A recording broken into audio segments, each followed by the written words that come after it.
arrival of hostile fleets or the cracking of orbital defenses, but the sound of soil shifting under boots that had never known a sky. Jayek Halan walked the perimeter trench with measured steps, each footfall sinking slightly into packed regolith that had been hauled from beneath the planet's crust and exposed to open air for the first time in its existence. The colony of Ravelin was young enough that the ground still smelled faintly of minerals and frozen volatiles when the sun warmed it. Humans had learned to read such scents, not because they were pleasant, but because they told stories. This ground spoke of pressure, of endurance, of material that had waited eons for a moment it could finally bear weight without shattering. Jayek respected that kind of patience. Above him, the sky burned a pale copper, streaked with high-altitude iron trails left by the defensive grid cycling through its routines. The sun was small and fierce, and the light it cast was harsh enough to carve shadows like blades. Ravelin had been chosen for that sun. The alien coalition that claimed authority over the region had dismissed the system as marginal, unprofitable, and strategically useless. They had miscalculated the value of a place that punished complacency and rewarded preparation. Humans had arrived with drills, habitat frames, and an attitude honed on 1,000 other frontiers that had tried and failed to break them. Jayek paused at the trench's edge and looked out toward the plains. The horizon was broken by construction towers and the low, armored silhouettes of habitation blocks, each one half buried against radiation storms and micrometeor impacts. Beyond them stretched kilometers of open land, seeded with sensor pylons and minefields whose exact configurations were known only to a handful of engineers and tactical planners. This was not a world that welcomed life. It was a world that tested it. Humanity had answered by digging in. He touched the side of his helmet, opening a channel. Perimeter check complete on Sector 9. No anomalies. His voice sounded calm, even to himself. Years earlier, he would have felt the tension coil in his gut at every report. Experience had replaced fear with vigilance, which was a colder and more reliable companion. "Copy that," came the reply from Marrakesh, her tone clipped and precise. She had grown up on a station where gravity was optional and danger was a constant hum beneath daily routine. "Get some rest when you can. The long-range array is acting strange." "Strange how?" Jayek asked, resuming his walk. "Patterns we do not recognize yet. Not noise, not interference, more like intention." Jayek grimaced behind his visor. Intention was a word soldiers used when they did not want to say threat. "I will be in the command block in 10 minutes. He closed the channel and increased his pace. The trench curved toward the central complex, its walls reinforced with composite plating and layers of packed earth. Humans built defenses the way they built homes, with redundancy, adaptability, and the assumption that something would go wrong. The alien coalition preferred elegance and efficiency, designs optimized for known variables. Humans assumed the unknown would arrive early and in force. The command block rose from the ground like a squat fortress, its surfaces matte and irregular to scatter incoming energy. Inside, the air was cool and dry, filtered through systems that could strip toxins and spores alike. Jayek removed his helmet and ran a hand through his dark hair, streaked with gray despite his relatively young age. Stress did that, gravity did that, responsibility did that. Mara stood over the central hollow table, her eyes focused on a shifting display of sensor data. She was tall, broad-shouldered, and carried herself with the ease of someone who trusted her own balance implicitly. When she looked up, her expression was serious. "Show me," Jayek said. The hollow shifted, expanding outward to reveal the system's outer boundary. A pattern of faint distortions flickered at the edge of detection. They were not moving like ships, nor did they resemble natural phenomena. They pulsed, slowly, with a rhythm that made Jayek think of breathing. "These readings started an hour ago," Mara said. "At first, we thought it was a calibration error. Then the pattern stabilized." "Are they coming closer?" Jayek asked. "Not yet, but they are not leaving either." Jayek studied the display, Humanity had learned the hard way that waiting for confirmation often meant waiting too long. Alert the Council, quietly, increase readiness to level 3. Mara nodded, fingers already dancing over the controls. You think this is them? I think someone finally noticed us, Jayek replied. The alien coalition that governed this sector called itself the Keth Assembly, a loose hierarchy of species bound by trade agreements and mutual defense pacts. They valued order and predictability above all else. Humanity had disrupted that balance simply by existing in ways that refused to be neatly categorized. Human ships did not conform to expected profiles. Human tactics adapted mid-engagement. Human colonies flourished in environments others avoided. To the Keth, humanity was an anomaly that demanded correction. The council chamber filled slowly, representatives joining via holo or in person. There were engineers with grease-stained sleeves, agronomists who still smelled of hydroponic nutrients, and security officers whose armor bore the marks of constant wear. Ravelin was not a place for specialists who lived in isolation. Everyone wore multiple roles here. Jayek stood at the center, hands clasped behind his back. He did not bother with theatrics. We have detected unknown activity at the edge of the system, he said. It does not match known natural phenomena. We believe it may be a Keth probe or precursor force. A murmur rippled through the chamber. Fear was present, but it was tempered by something else. Anticipation. We knew this day would come, said Irina Volkov, the colony's chief engineer. Her voice was steady, her accent thickened by years spent in controlled atmospheres. The question is whether we can delay them long enough to matter. We are not here to delay, Jayek replied. We are here to hold. Silence followed, but it was not the oppressive kind. It was the kind that settled when people aligned themselves with a shared purpose. Ravelin had been founded by those who believed that humanity's future depended on more than just surviving at the edges of someone else's maps. The first contact did not come in the form of a message.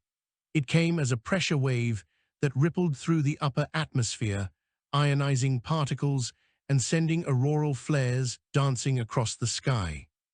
Sensors screamed warnings as energy levels spiked beyond expected thresholds.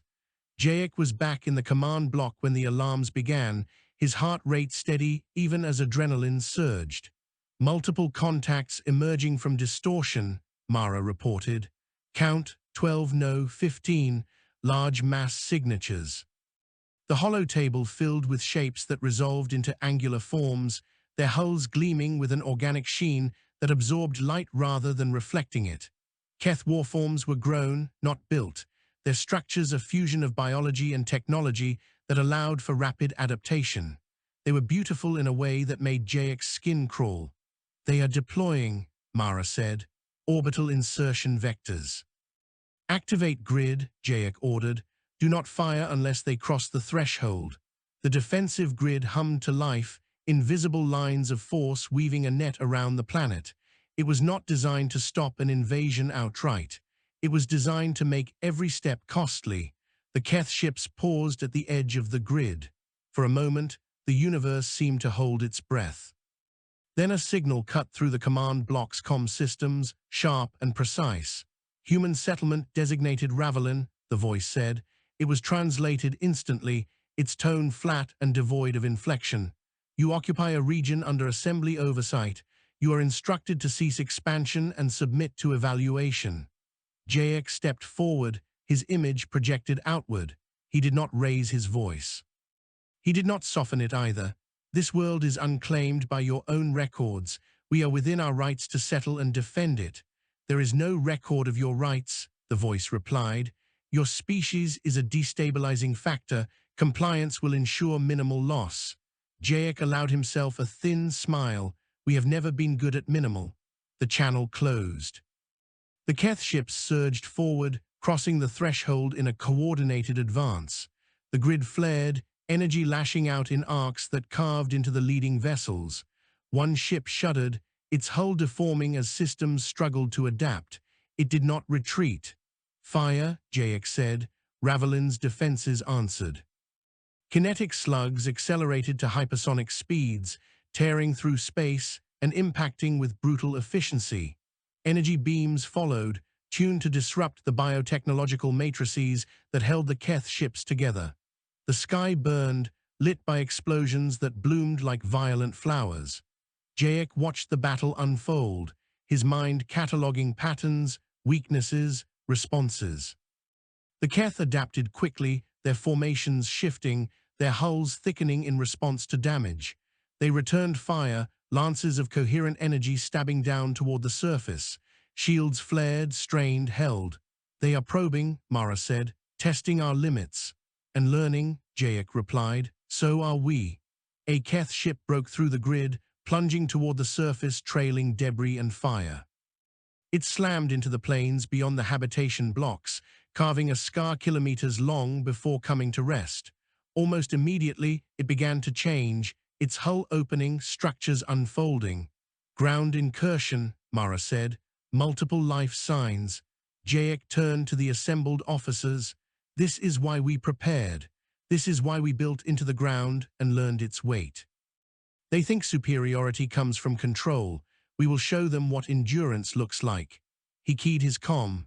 "All units, this is Halan. Defensive positions. Let them come, we are home." Outside, the copper sky darkened as debris burned through the atmosphere. The ground trembled, not with fear, but with anticipation. Humanity had been underestimated before. Each time, the lesson had been learned at great cost, by those who assumed that adaptability was a weakness rather than a weapon.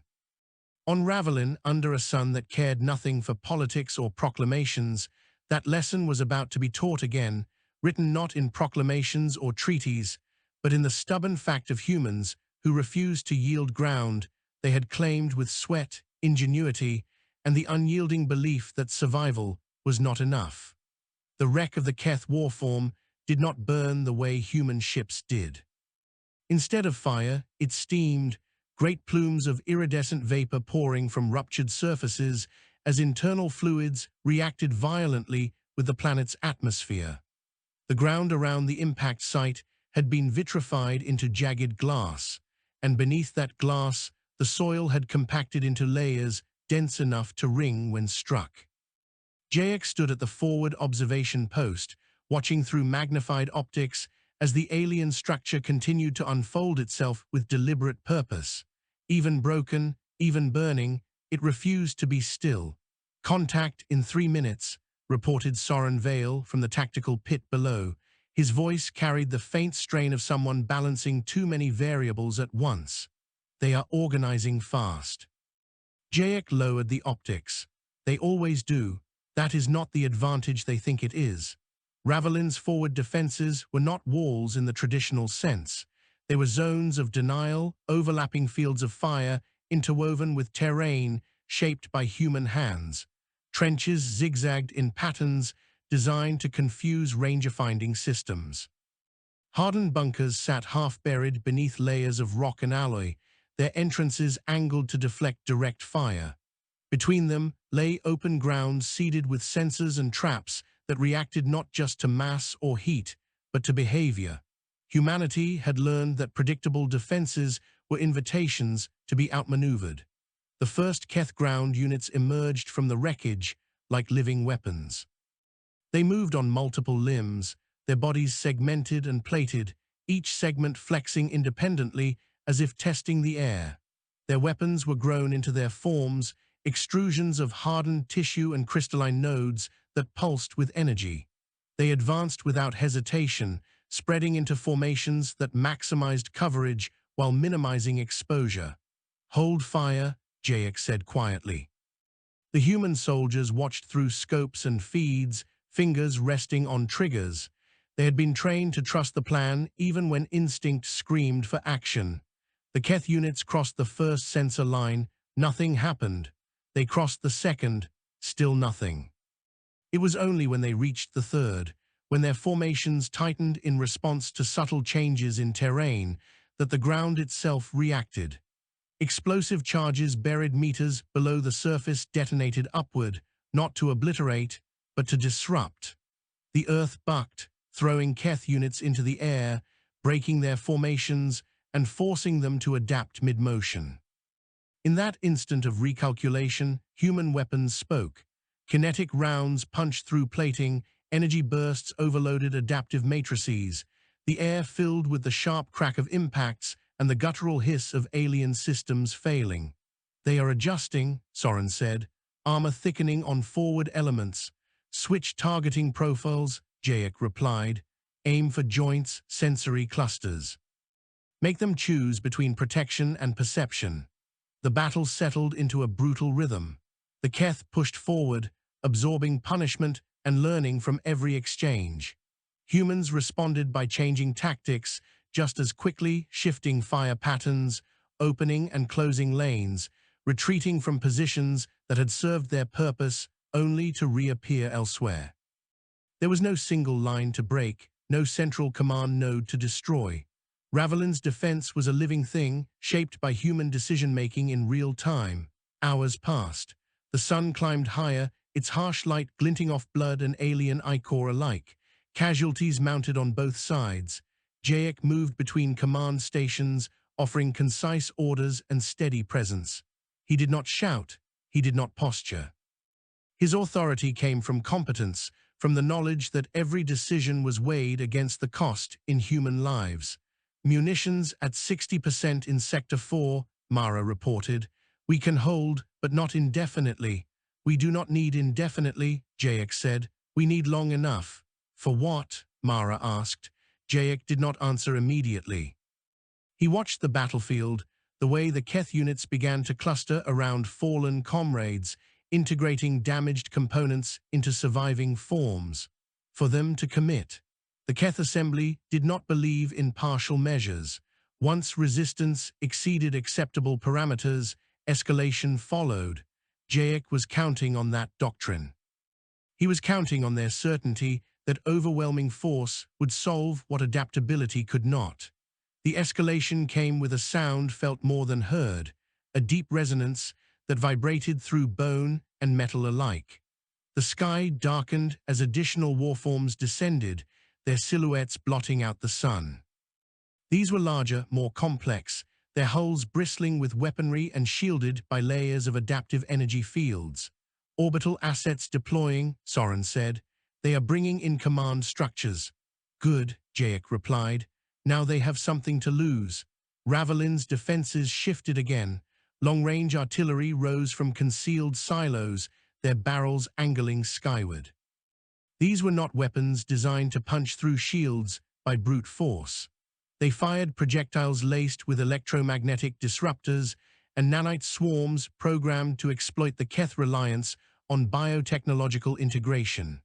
The first volleys arced upward, detonating against the descending warforms in blossoms of interference that made their shields flicker and stutter. The Keth responded with precision strikes, beams of energy carving trenches across the landscape, collapsing bunkers and vaporizing anything caught in the open. Human losses spiked. Medics worked frantically, dragging the wounded to safety, their movements practiced and efficient despite the chaos. The smell of scorched earth mixed with ozone and blood, a scent that would linger long after the battle ended. Jayek felt the impact of each loss like a physical blow. He did not let it show. Leadership, he had learned, was not about being unfeeling. It was about not letting feeling dictate action. "Commander," Mara said, her voice tight, "we are nearing threshold failure on the grid. If they coordinate a full orbital bombardment, they will not," Jayek said, "not yet." As if summoned by his confidence, a new signal cut through the noise. The same flat voice from before, now layered with something like irritation. "Human Commander, your resistance exceeds projected parameters. You are instructed to cease hostilities immediately." Jayek opened the channel. His image flickered into existence amid the chaos of the battlefield. "You are losing units and resources at an unsustainable rate.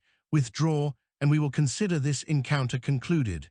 There was a pause longer than before. Jayek could almost imagine the calculations running, the probabilities adjusting. "Your assessment is flawed," the voice replied. "Our losses are acceptable." Then your definition of acceptable is about to change, Jayek said, and cut the channel. He turned to Mara. Initiate Phase 3. Mara's eyes widened slightly, but she nodded. All units, Phase 3. Repeat, Phase 3. Phase 3 was not about firepower, it was about environment. Ravelin's engineers had spent years altering the planet's upper crust, seeding it with compounds that reacted violently when exposed to specific frequencies. As the Keth warforms advanced, unaware of the subtle changes beneath their limbs, emitters activated across the battlefield. Low-frequency waves pulsed through the ground, triggering reactions that turned stable minerals into expanding foam-like structures.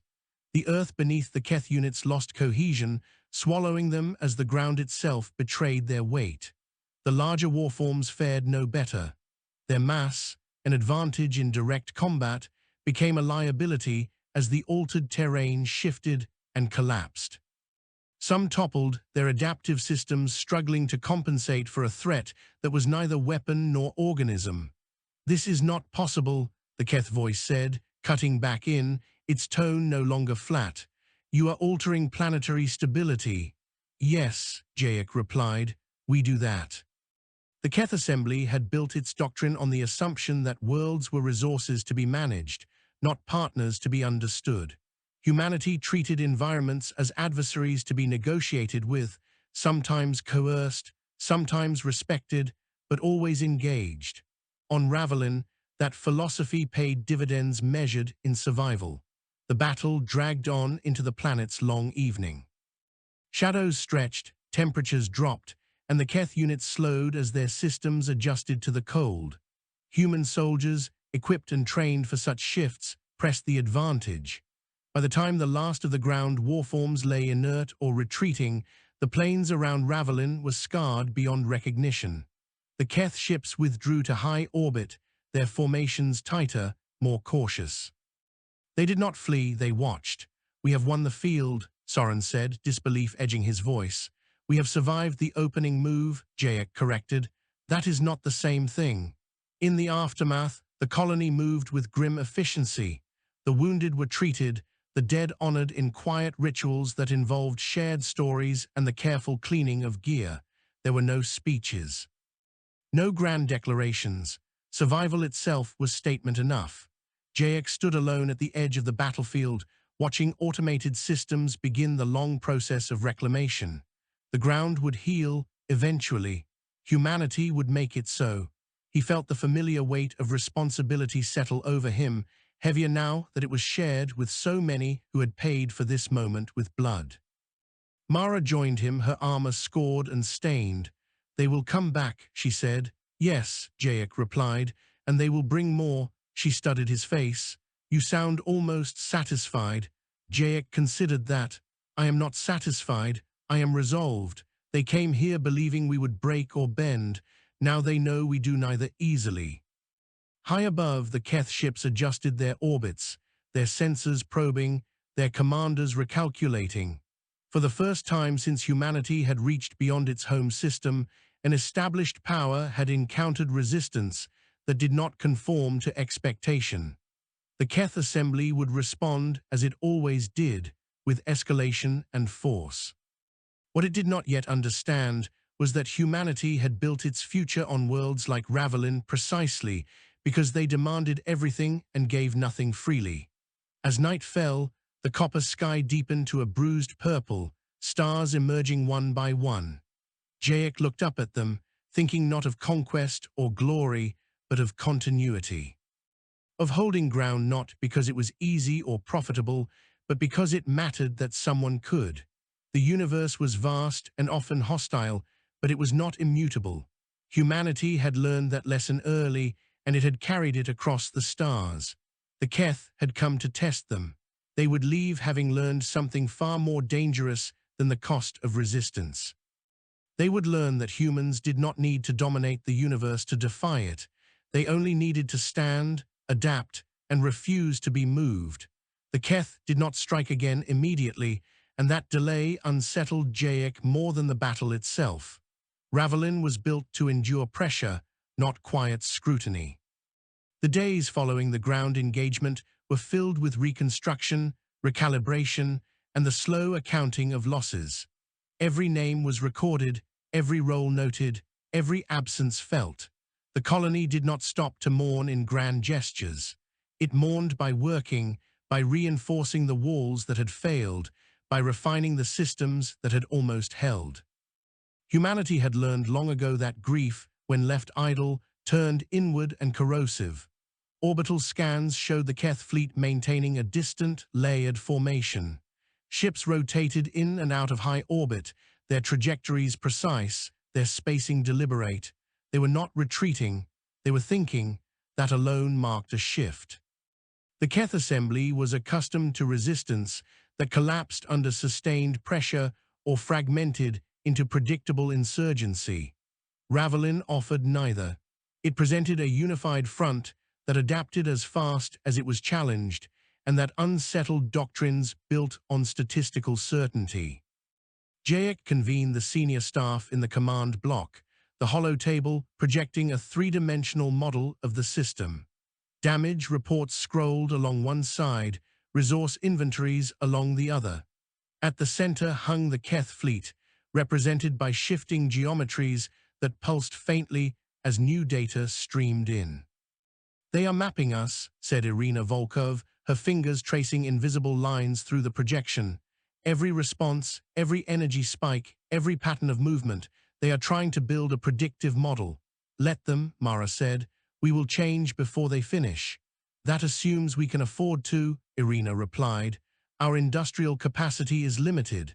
Every shift in strategy costs material."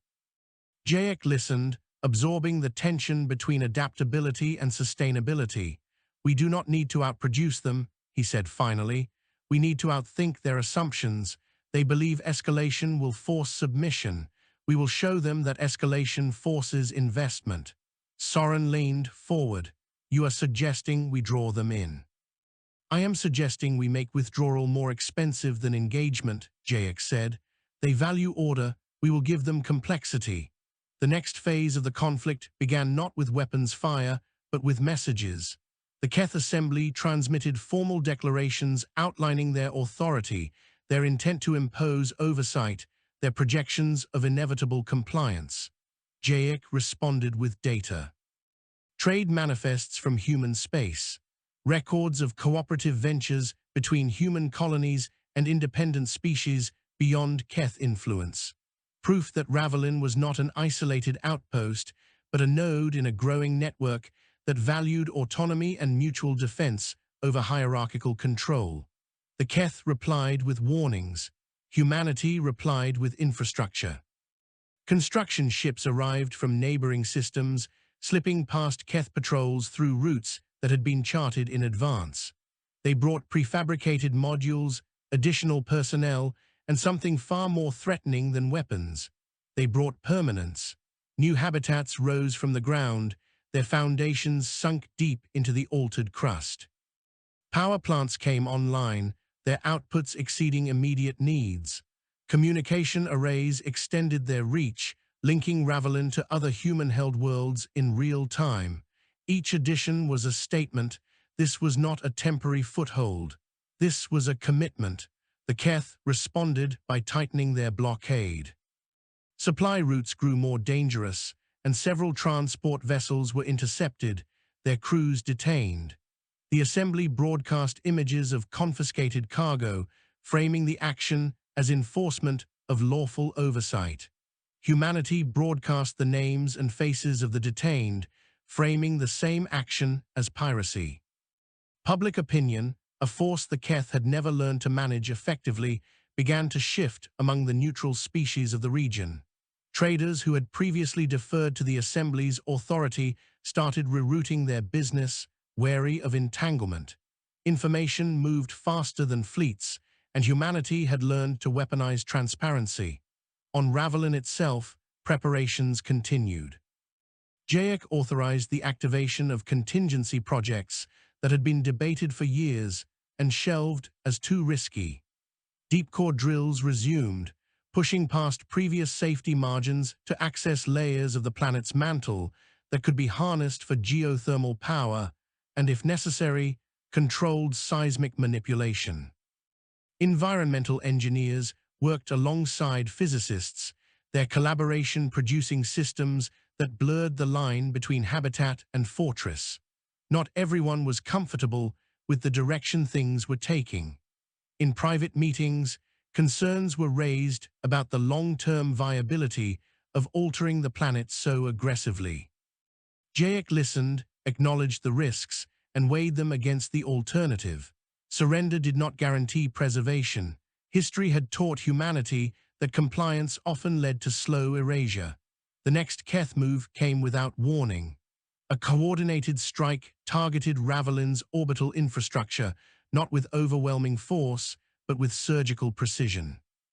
Communication relays were disabled, sensor platforms destroyed, and a barrage of kinetic projectiles hammered the upper atmosphere, designed to saturate defenses and force resource expenditure. Alarms blared as systems strained. Jayek was already in motion, issuing orders that redirected power and rerouted data through hardened channels. The grid flared and flickered, holding just long enough for countermeasures to engage. "They are probing for failure points," Mara said, "trying to isolate us. Then we give them something to focus on," Jayek replied. He authorized the launch of the first human offensive action beyond Ravelin's immediate defense. A small flotilla of fast attack vessels, lightly armed but heavily modified for electronic warfare, slipped out of the planet's shadow and made for the Keth formation. They did not engage directly. Instead, they flooded Keth sensors with false data phantom signatures that suggested larger forces moving through adjacent systems. The Keth response was immediate and telling. Several ships broke formation to investigate, their movements cautious but reactive. The assembly could not afford to ignore potential threats to its perceived order. Jayek watched the hollow as the formations stretched, gaps appearing where cohesion had once been absolute. "Now," he said. Hidden platforms embedded in Ravelin's moons activated, their launch bays opening to release projectiles that rode the edge of detection. These were not warheads in the traditional sense.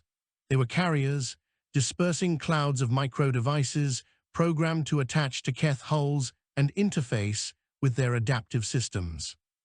The Keth had built their technology on the assumption that only they understood its language. Humanity had spent years proving that assumption wrong. Within minutes, Keth ships began to experience irregularities. Shields failed to synchronize, weapon systems misfired, internal communications lagged. The assembly's vaunted coordination faltered, replaced by localized decision-making that introduced hesitation where none had existed before. "This is interference at a level we did not anticipate," the Keth voice transmitted, no longer addressing Jayek directly, but broadcasting across open channels. "Cease these actions." Jayek responded publicly. "You came to impose order. You found resistance. You escalated. Now you are discovering the cost of assuming that control is universal." The exchange marked a turning point. The Keth began to withdraw assets not because they were defeated, but because they were uncertain. For a hierarchy built on certainty, that uncertainty was corrosive. On the ground, life on Ravelin adapted to the new normal. Civilians trained alongside security forces. Children learned the basics of engineering and emergency response as part of their education, not out of fear, but out of practicality. On a frontier world, everyone contributed to survival. Jayek took time when he could to walk the colony, to speak with those who bore the weight of decisions made far above their pay grade. He listened more than he spoke. Leadership, he believed, was as much about absorbing pressure as directing it. One evening, as the artificial lights of the colony flickered on beneath the deepening sky, Jayek found himself standing at the edge of a newly completed observation deck. Mara joined him, leaning against the railing, her posture relaxed in a way that suggested exhaustion rather than ease. "They are changing," she said quietly. "The Keth, you can hear it in their transmissions. They are no longer speaking from a position of inevitability. They are discovering that inevitability is a story we tell ourselves to avoid uncertainty, Jayek replied. Mara smiled faintly. You sound philosophical. I am tired, Jayek said. That tends to make people honest. They stood in silence for a moment, watching a transport vessel descend toward the landing pads, its hull marked with the insignia of another human colony. Reinforcements, supplies, proof that Ravelin was not alone. This will not end quickly, Mara said. No, Jayek agreed, but it will end. Above them, the stars burned cold and indifferent. Somewhere among them, the Keth assembly recalculated its models, struggling to account for a species that refused to fit. Humanity did not seek to dismantle the existing order out of spite or ambition. It sought space to exist on its own terms, to build without asking permission from those who equated control with stability. The conflict around Ravelin had already rippled outward, reshaping alliances and assumptions. Other species watched, not with the hope that humanity would win, but with the realization that the universe might be more malleable than they had been led to believe. That realization was dangerous to any system built on unchallenged authority. Jayek knew the cost of that danger. He also knew the cost of submission. As he turned back toward the command block, he felt the weight of unbroken ground beneath his feet, ground that had been claimed not by decree, but by the simple, stubborn act of standing on it and refusing to move. The Keth assembly convened in ways humans could only partially observe. Their internal deliberations were shielded by layers of protocol and encryption that resisted direct penetration, but patterns still leaked through the edges.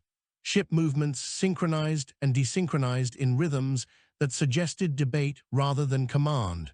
Resource allocations fluctuated. Patrol routes changed, then changed back. To Jayek, watching from Ravelin's command block, it looked like an organism struggling with indecision, its instincts pulling against its doctrines. That indecision did not mean restraint. The next escalation came sideways, not toward Ravelin itself, but toward the network that supported it.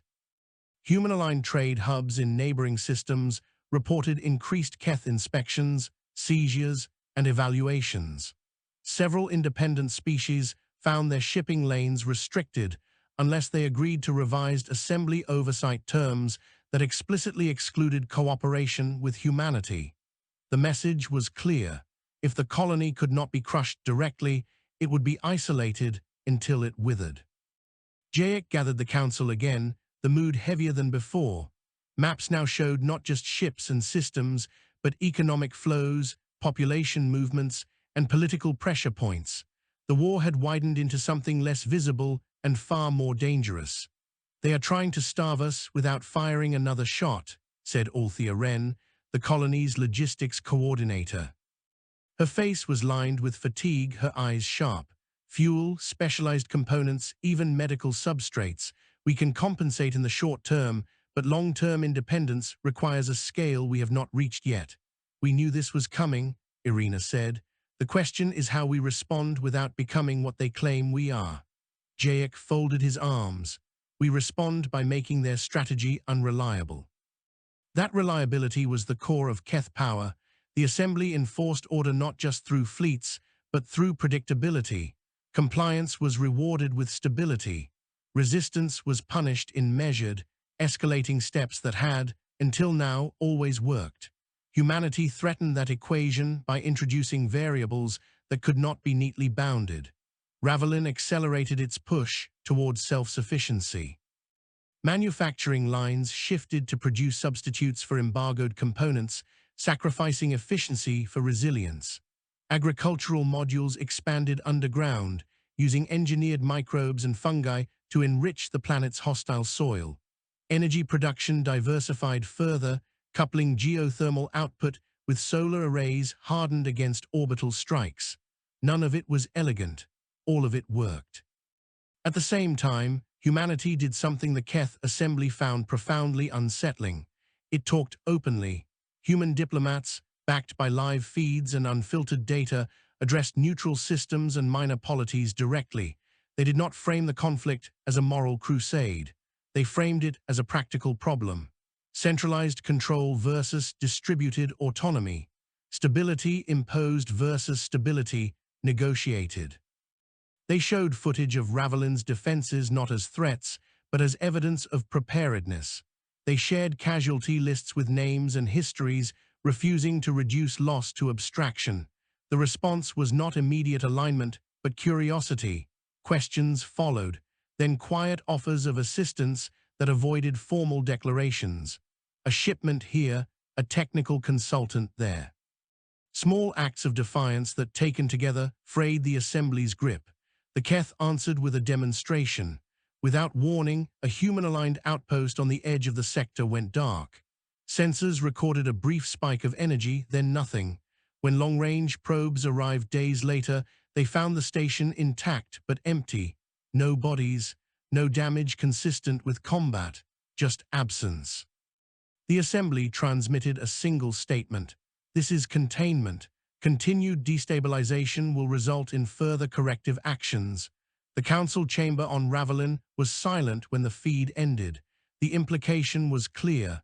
The Keth were willing to erase populations without spectacle, to make resistance vanish rather than break. Jayek felt a cold settle in his chest. This was the moment every commander dreaded, when the cost of action became indistinguishable from the cost of inaction. He looked around the chamber at the faces of those who had chosen Ravelin precisely because it promised agency even at great risk. "We cannot protect everyone," Mara said quietly. "Not yet." "No," Jayek replied, "but we can make this tactic unsustainable." The plan that followed was the most dangerous they had attempted. It did not involve a direct strike or a defensive stand. It involved exposure. Human intelligence assets had, over years of careful work, pieced together fragments of Keth internal dynamics. The assembly presented itself as unified, but beneath that facade were tensions between constituent species, resource blocks, and ideological factions. Control was maintained by managing information as tightly as fleets. Jayek authorized the release of a carefully curated data package into assembly-controlled networks. It did not contain fabrications. It contained context. Records of resource diversion to suppress internal dissent, evidence that certain species bore a disproportionate burden of enforcement costs, projections showing that continued escalation against humanity would strain assembly cohesion to the breaking point. The data was not framed as an attack. It was framed as an analysis, neutral, dispassionate, unavoidable. Within days, the Keth response shifted again. Patrols grew erratic, communications lagged, several enforcement actions were aborted mid-operation. The assembly did not acknowledge the leak, but its behavior betrayed the impact. "They are fighting themselves now," Soren said, watching the updated feeds. "At least politically. That does not make them less dangerous," Irina warned. A wounded hierarchy lashes out. The lash came at Ravelin. A Keth task force detached from the main fleet and executed a high-velocity insertion toward the planet, bypassing standard engagement protocols. These were not conventional warforms. They were specialized constructs designed for planetary denial, their payloads optimized to disrupt tectonic stability and atmospheric balance. "They are going for the world itself," Mara said. "If they destabilize the crust, Ravelin becomes uninhabitable." Jayek's jaw tightened. "They are trying to make an example that cannot be ignored." Ravelin's early warning systems screamed as the task force crossed into the inner system. Defensive platforms engaged immediately, but the Keth constructs moved with frightening speed, their trajectories erratic, their shields tuned to deflect known countermeasures. "Time to impact?" Jayek asked. "Under 20 minutes, Soren replied. "Less if they accelerate again." "Activate deep core systems," Jayek said. Irina's eyes widened. "That is untested at this scale." "We did not build it to be comfortable," Jayek replied. "We built it to be necessary." Deep beneath Ravelin's surface, mechanisms older than the colony itself came alive. The planet's mantle responded as energy was redistributed, pressure gradients shifting in controlled patterns. Where the Keth constructs sought instability, Ravelin generated counter-resonance, damping the very effects designed to tear it apart. As the constructs entered the upper atmosphere, human artillery and interceptors met them with everything available. Several were destroyed outright. Others pushed through, deploying their payloads toward fault lines the Keth had identified through prior analysis. The ground shook, buildings swayed, emergency protocols locked habitats into stabilization modes as seismic waves rippled outward. Jayek braced himself against the hollow table as alarms overlapped, each one a potential disaster. Multiple impact points, Mara said, but the resonance fields are holding, barely. One construct slipped through, its payload detonating near the edge of the primary habitation zone. The shockwave tore through layers of reinforced earth, collapsing tunnels and rupturing conduits. Casualty reports spiked. Medics ran toward the damage even as aftershocks rolled through. Jayek did not look away. He could not afford to. Redirect mantle flow, he ordered. Overcompensate. I want that region locked solid. Irina's hands flew over the controls, sweat beading on her brow. If we push any harder, we risk a cascade. Then we ride the edge, Jayek said. They already are. Minutes stretched into an eternity measured by tremors and data readouts. One by one, the remaining constructs were neutralized, their payloads either destroyed or rendered inert by the planet's forced stability. The shaking subsided, leaving behind a landscape permanently altered, but intact. Ravelin had survived an attack meant to kill a world. The aftermath was brutal. Entire sections of the colony were sealed off, declared unsafe until structural integrity could be reassessed. The dead were too many to count quickly. The injured overwhelmed medical facilities, forcing triage decisions that would haunt those who made them.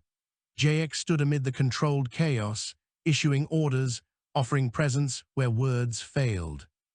He felt the weight of every decision pressed down on him, heavier than the planet itself. The Keth assembly transmitted again, their voice stripped of pretense. Your actions threaten regional stability beyond acceptable parameters. Continued resistance will result in annihilation. Jayek opened the channel, his image projected across systems, both human and alien. His face was drawn, his eyes hard, but his voice did not waver. You have attempted containment, isolation, erasure, and planetary destruction. None have achieved your objective. The instability you fear is not caused by our resistance. It is caused by your refusal to accept that control is not the same as order. He paused, letting the silence carry weight. You can continue this course and fracture yourselves, or you can negotiate with us as equals. We will not disappear to make your model work. The channel closed without reply. In the days that followed, something unprecedented happened. Keth enforcement actions across the sector slowed dramatically. Several member species publicly questioned assembly directives for the first time in recorded history. Trade restrictions loosened, not officially, but in practice. The machine of control stuttered. Ravelin paid dearly for that moment of leverage, but it gained something rarer than territory or resources. It gained legitimacy. As repairs began, and the dead were finally laid to rest in quiet, communal ceremonies, Jayek walked the fractured ground near the impact site. The planet bore scars now that would never fully fade. Neither would the people who lived on it. Mara joined him, her steps careful over the uneven terrain. Do you think they will negotiate? I think they will argue about it until doing nothing becomes more dangerous than talking, Jayek said. That is the only kind of progress hierarchies understand. She nodded slowly. And if they decide to burn everything instead? Jayek looked out over Ravelin, at the lights of the colony flickering back to life against the dark. Then we will have proven something they can never undo, that even facing annihilation we chose to stand. Others will remember that. Above them, the stars burned on, indifferent witnesses to a moment when the ground itself had been forced to choose a side and had held. Negotiation, when it finally came, arrived disguised as routine communication. A Keth courier vessel approached Ravelin under a flag of procedural neutrality, its trajectory announced well in advance, and its systems broadcasting compliance with established safety protocols. The Assembly did not call it a summit or a concession. It called it an exchange of clarifications. That choice of language mattered to them. To Jayek, it mattered far less than the fact that they had come at all. The courier was allowed to dock at a hardened orbital platform rather than descend to the surface. Trust, such as it was, remained thin. Jayek watched the approach from the command block, the image magnified and overlaid with sensor data. The vessel was smaller than the warforms that had battered Ravelin, its design restrained, almost austere. No visible weapons, no adaptive hull layers. It was a statement as much as a transport. They are signaling restraint, Mara said, or at least the appearance of it. Appearances are currency in hierarchies, Jayek replied. They are spending carefully. The Assembly's delegation consisted of 3 representatives, each from a different constituent species. That alone was unprecedented. Normally, the Assembly spoke with one voice, presenting unity even when internal fractures existed. This time, those fractures were on display, whether by necessity or design. The first representative was tall and willowy, its form supported by a lattice of semi-transparent bone and muscle. Its movements were precise, economical, as if every gesture were weighed against its informational value. The second was compact and dense, its body encased in overlapping plates that bore the marks of ceremonial etching. The third was something in between, its shape constantly shifting at the edges, as though it existed slightly out of phase with the space it occupied. They did not introduce themselves by name. They identified themselves by function, governance, security, resource continuity. Jayek met them via holo, his image projected into the courier's central chamber. He stood alone, deliberately, no honor guard. No advisors visible. He wanted the conversation to feel direct, unmediated. This exchange is convened to assess the parameters of your continued presence, said governance, its voice layered with harmonics that suggested multiple vocal structures working in concert. Your actions have introduced variables that require recalibration. You attempted to erase a human outpost and destabilize a settled world, Jayek replied. Those actions introduced variables long before our response. Security shifted, its plates clicking softly. Your resistance has exceeded acceptable thresholds. It has inspired non-compliance in adjacent regions. That sounds like an internal problem, Jayek said evenly, not a justification. Resource continuity spoke next, its voice fluid, almost curious. Your species demonstrates an inefficient but persistent pattern of behavior. You invest disproportionate effort into marginal holdings. Explain this. Jayek did not hesitate. We do not categorize worlds as marginal once we commit to them. A place where people live becomes central by definition. There was a pause. Jayek could see the subtle exchanges between the representatives, data flowing across their neural interfaces. This was not a debate they were accustomed to. The Assembly preferred to negotiate from positions of overwhelming advantage, offering limited concessions in exchange for compliance. Here, the advantage was unclear, and that unsettled them. Governance spoke again. The Assembly cannot permit unchecked expansion by a destabilizing actor. However, continued direct enforcement has proven resource-intensive. You mean costly, Jayek said. Cost is a subset of resource allocation, governance replied. Then allocate differently, Jayek said. Recognize Ravelin and affiliated human settlements as autonomous entities outside Assembly oversight. Establish non-interference agreements. Trade continues. Conflict ends. Security emitted a low-frequency sound that translated as skepticism. Your proposal undermines Assembly authority. No, Jayek replied. It tests it.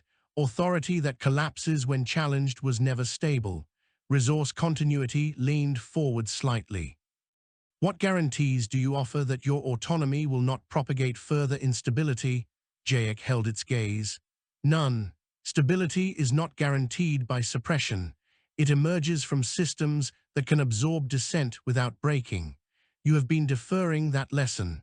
We are offering you a chance to learn it without tearing yourselves apart. The conversation stretched for hours, looping through definitions, projections, and hypotheticals. The Assembly representatives pushed for limitations on human movement, caps on industrial output, oversight mechanisms. Jayek pushed back, conceding nothing that compromised autonomy.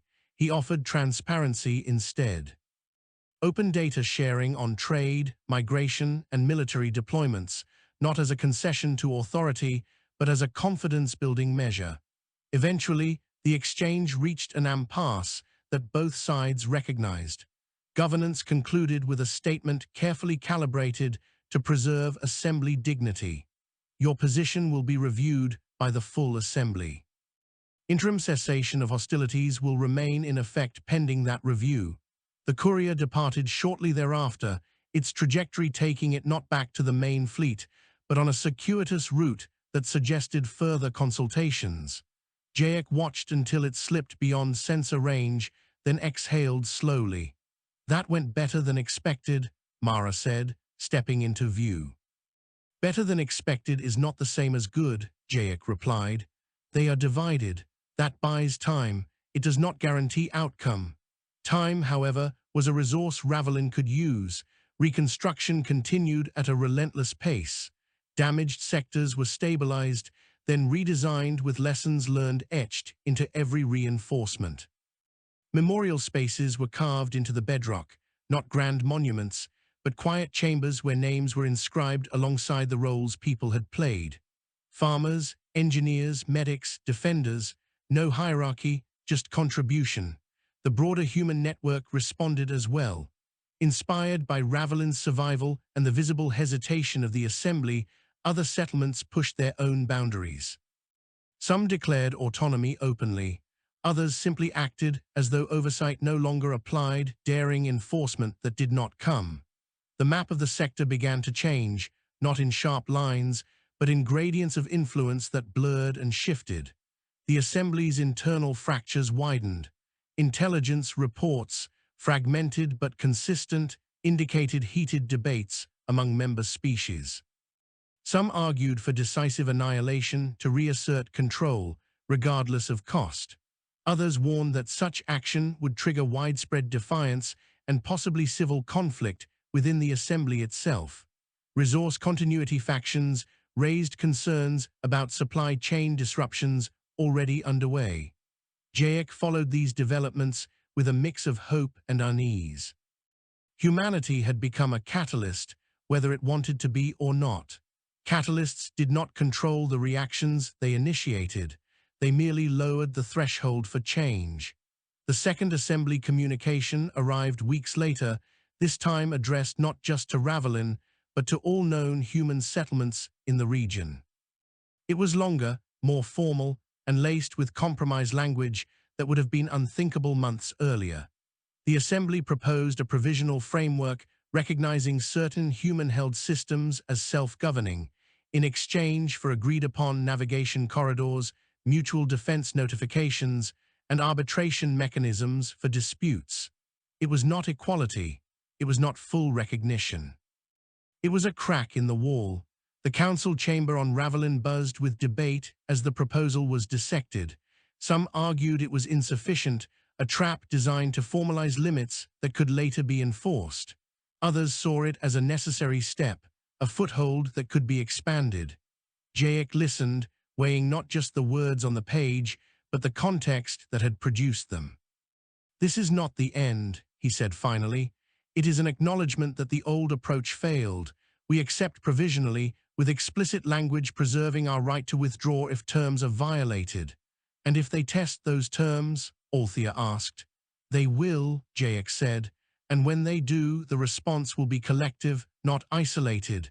That is the real victory here." The provisional agreement was ratified by Ravelin and echoed by other human settlements. The assembly responded by standing down several enforcement fleets, reallocating them to internal security roles. Trade lanes reopened cautiously. Detained human crews were released, their return broadcast widely. For the first time since the conflict began, there were stretches of time when alarms did not dominate daily life. Children played in reinforced corridors without drills interrupting their games. Farmers focused on yields rather than redundancies. Engineers allowed themselves to optimize for efficiency instead of sheer survivability. Jayek found those quiet moments the hardest. Adrenaline faded, leaving behind the accumulated weight of months spent on the edge. He slept poorly, dreams filled with shaking ground and burning skies. When he walked the colony, people greeted him with respect that bordered on reverence, and that made him uncomfortable. He had made decisions that had saved lives. He had also made decisions that had cost them. One evening, he returned to the observation deck where he and Mara had once watched reinforcements arrive. The view was calmer now, fewer ships in orbit, fewer contrails in the sky. The planet felt, if not peaceful, then at least less strained. "They are already calling this a turning point," Mara said, joining him. "Analysts, historians, they like neat labels." "History is rarely neat from the inside," Jayek replied. She studied him for a moment. "Do you regret it?" "Which part?" Jayek asked. "All of it," she said, pushing this far, forcing the issue. Jayek looked out over Ravelin at the lights tracing paths through terrain that had once been uninhabitable. "I regret the cost. I do not regret the necessity. If we had backed down, we would have taught the universe that pressure works on us. That lesson would have been far more expensive in the long run." Mara nodded slowly. "They will remember this." "So will we," Jayek said. Far beyond Ravelin, within assembly space, debates continued. Concessions were framed as temporary, strategic pauses rather than ideological shifts. Yet once a hierarchy acknowledged that it could not simply erase a challenger, something fundamental changed. Authority became conditional. That condition, once introduced, could not be removed. Humanity did not celebrate victory, it consolidated. It built institutions alongside fortifications, relationships alongside defenses. It treated the provisional peace not as an end, but as a foundation upon which something more durable might be constructed. Jayek knew that future conflicts were inevitable. The universe was too vast, too crowded, too indifferent for lasting harmony. But he also knew that Ravelin had demonstrated something essential. That even in a cosmos shaped by ancient powers and rigid systems, there was room for a species that refused to accept inherited limits. As he left the observation deck and headed back toward the command block, Jayek felt the planet's steady presence beneath him. Scarred, altered, but unbroken. Like the people who called it home, it had endured pressure and adapted without losing its core. That more than any agreement or concession was the message that would echo outward, carried not by proclamations, but by the simple fact of continued existence. The provisional peace held, which in itself was unsettling. Ravelin had been forged in pressure, its people shaped by constant readiness, and the sudden absence of immediate threat left a hollow space that no amount of reconstruction could fully fill. That space was not empty. It was occupied by questions that had been deferred while survival took precedence. What came after defiance? What responsibility followed proof of endurance? What kind of presence humanity intended to be now that it had demonstrated it could not be easily erased? Jayek felt those questions most acutely in the quiet hours before the colony woke. He walked the internal corridors of the command block, listening to the hum of systems cycling through their routines. Power flowed smoothly now, no longer spiking under emergency loads. Environmental controls maintained equilibrium with minimal correction. Ravelin was learning how to breathe without gasping. Reports from beyond the system continued to arrive, painting a picture of a sector in slow transition. The Keth assembly had not collapsed, but it had changed its posture. Enforcement fleets were repositioned closer to core worlds. Oversight protocols were revised with language that emphasized consultation over compliance. Some member species pushed back harder than others, testing the Assembly's willingness to impose consequences it no longer seemed certain it could afford. Human settlements responded unevenly. Some embraced the provisional framework, formalizing their autonomy and investing in diplomacy alongside defense. Others remained wary, treating the pause as nothing more than an opportunity to prepare for the next inevitable clash. Jayek did not blame them. Trust, once broken, did not regenerate on a convenient timetable. On Ravelin, the Council shifted its focus from survival to sustainability. Long-term planning sessions replaced emergency briefings. Educational curricula were revised to reflect the reality that the colony was no longer a temporary outpost, but a generational home. Children who had been born during the early years of settlement were now old enough to remember the battles, the shaking ground, the weeks spent in reinforced shelters. They asked questions that did not have easy answers. Why did the Keth want to control everything? Why did humans fight instead of leaving? Why did people die if the peace came anyway? Jayek attended one such session at a communal learning center, standing at the back as a facilitator tried to navigate the discussion without resorting to slogans. Eventually, the facilitator looked to him, an unspoken request for authority to speak plainly. Jayek stepped forward. They wanted control because it worked for them for a long time, he said. We fought because leaving would have meant accepting that someone else always decides where we are allowed to exist. People died because change is never free and because we are still learning how to make it cost less. A child near the front raised a hand. Was it worth it? The room was silent as Jayek considered the question. Ask me again in 50 years, he said.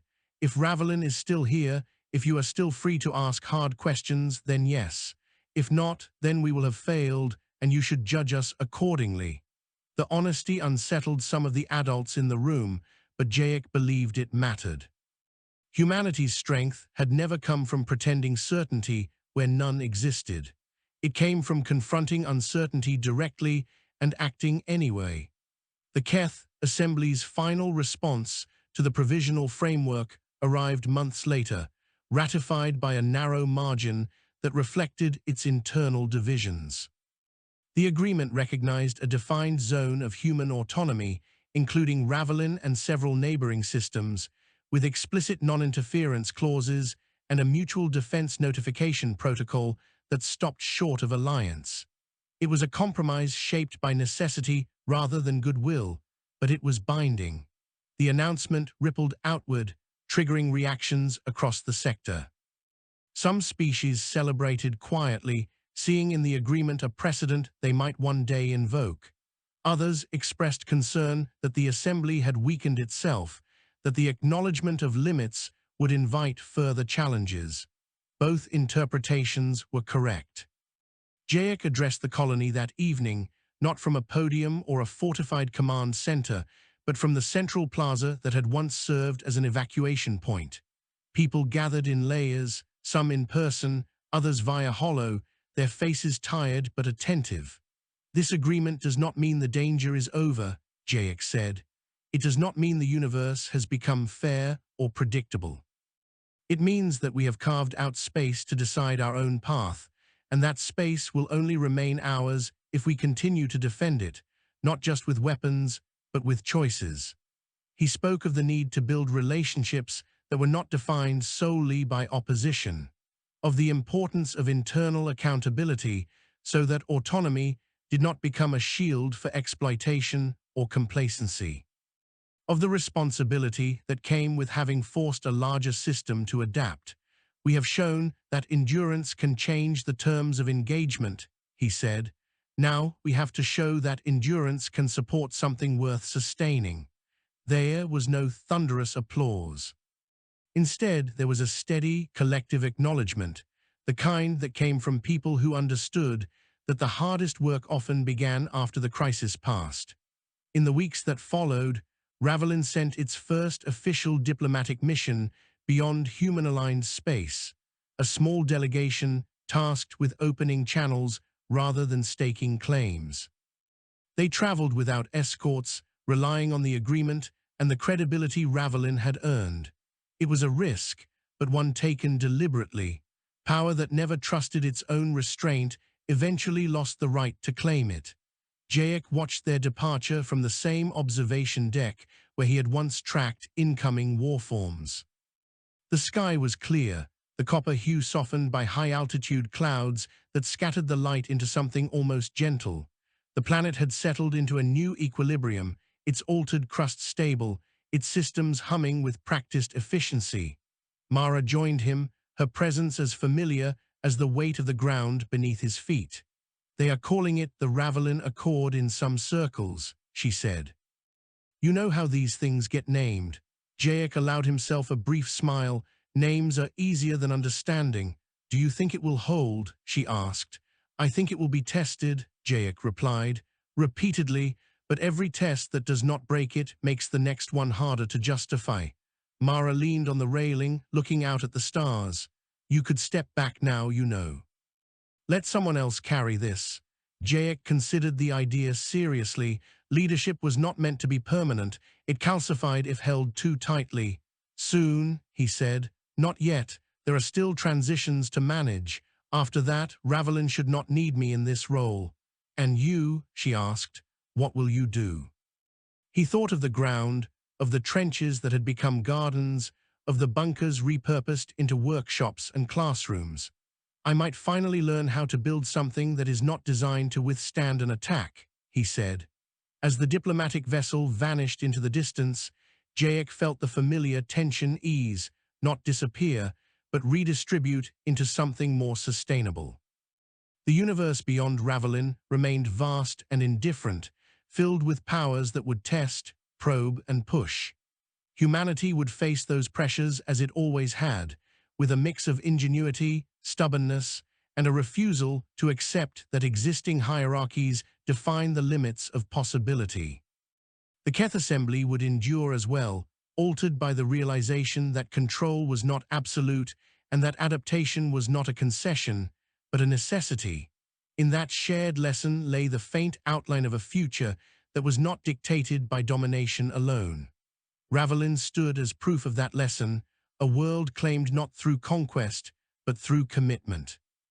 Its ground bore the marks of conflict and construction alike, each layer a record of choices made under pressure. The weight of that ground was no longer just a burden. It was an anchor, holding a community steady amid the shifting currents of a changing sector. Jayek turned away from the view and headed back into the colony, into the noise of daily life resuming its rhythm. The story of Ravelin would be told and retold, simplified and distorted by distance and time. But here, on the world itself, the truth was tangible. Humanity had stood its ground, not because it sought to dominate, but because it refused to vanish. In doing so, it had forced the universe to make room, not just for one colony, but for the idea that endurance, when paired with responsibility, could reshape even the most rigid of orders.